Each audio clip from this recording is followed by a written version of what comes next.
The word celibacy does not describe or is not the translation for brahmacharya.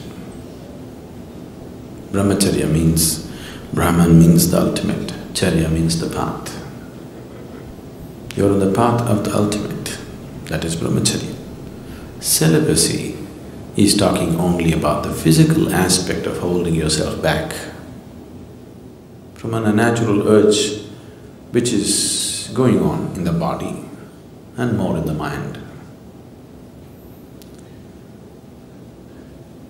So celibacy is not the right thing to say when we say brahmacharya.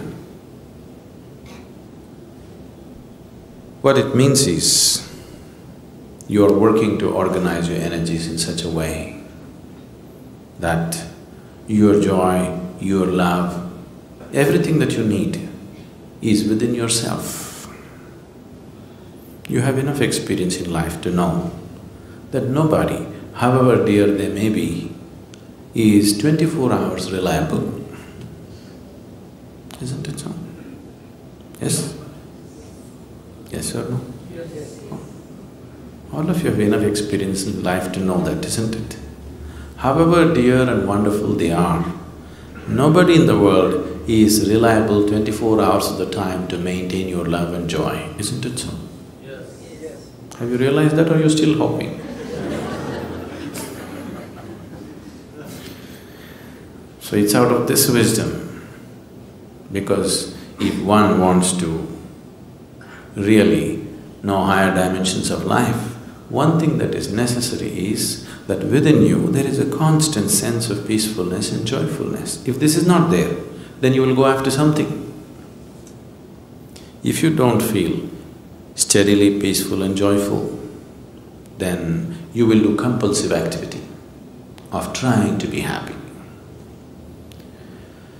So, a brahmachari is somebody who is trying to organize his energies in such a way that to be peaceful and joyful is all his own.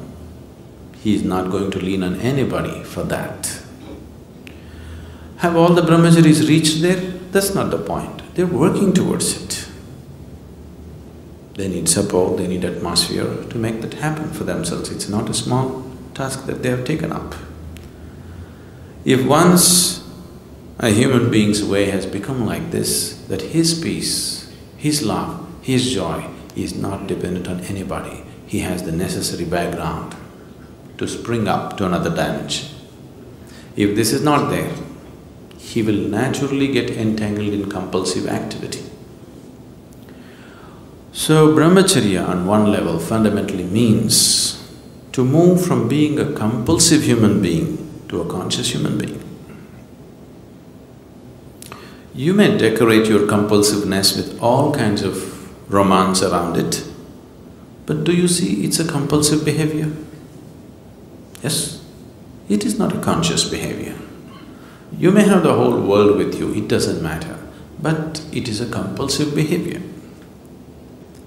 You can write poems about it, you can write great stories about it, you can make movies about it, but fundamentally it's a compulsive behavior which you're trying to clothe in so many beautiful clothes just to not face the reality. I'm not trying to take all the romance out of your life, okay?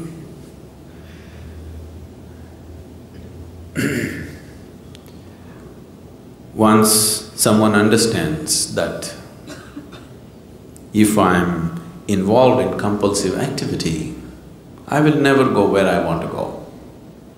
Isn't it so? Yes?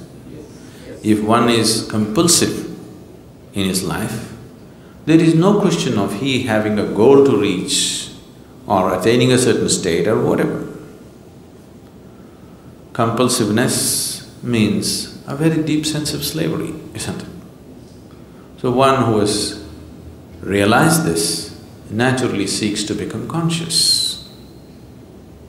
So it is from this understanding that we said, if you really wanting to make a journey, you should drop your compulsiveness and bring consciousness to every aspect of your life. So that is brahmacharya. Celibacy is an ugly word because without the necessary understanding nor necessary sadhana nor energy, you just trying to hold yourself back, then you will suffer. If your energies were organized in such a way that all the time you're high, really high within yourself, you won't lean on anybody for these things, isn't it?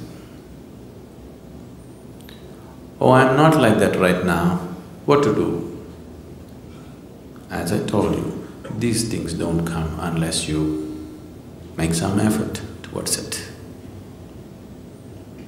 One can go through life with the compulsive patterns without much effort. You can allow the life to carry you on. I know right now the new age philosophy is let it flow. I don't know what they're letting flow anyway. See, being a part of life, being involved with the process of life on the surface is one thing, at the core is another thing. Nature is on two different levels. One aspect of nature knows nothing other than self-preservation and procreation. This is the surface of nature. Your own nature if you take the nature of this body, it knows only self-preservation and procreation. It doesn't know anything else. So if you go by your physical nature, naturally this is all that you will do. Survival and procreation. Eating, sleeping, reproducing, dying. That's all that will happen if you go by the ways of the body. But at the same time, there is another nature within you which is longing to expand. If you give it the whole existence, it'll gobble up and still be hungry. Yes? Do you have that or not? If you feed the whole existence to this one, it'll gobble up everything and still be hungry for more. So there is another dimension of nature within you which wants to expand in an unbounded way. Which one do you give into is subject to who you are. If you give into the physical nature, all you will know is just this. If you give in to the inner nature, which wants to become boundless, then the life is different. So if you have given in or if you have seen the ways of the inner nature are far beyond the ways of the physical nature, naturally you will choose to create a situation in your life that is conducive for that. It is from this understanding that brahmacharya or sannyasa became a part of spiritual process. Celibacy is a Western idea that is just to imitate the yogis of the past. All these things have been picked up at random by people. If you are not aware of this, even 6,000 to 8,000 years ago, Indian yogis travelled all over Europe and Arabia. They established many things. Even when the Phoenicians were building things in Arabia, they were setting up their empire. Even then, the Indian architects, the Indian sculptors, the Indian elephants and the Indian yogis went. That's almost 5,000–6,000 years ago. If a team of elephants, laborers, sculptors, architects and yogis have to be there must have been a much longer association before that, isn't it? Suddenly one team won't end up there in those days. So wherever they went, they did create some awareness of what is the significance of their way of life.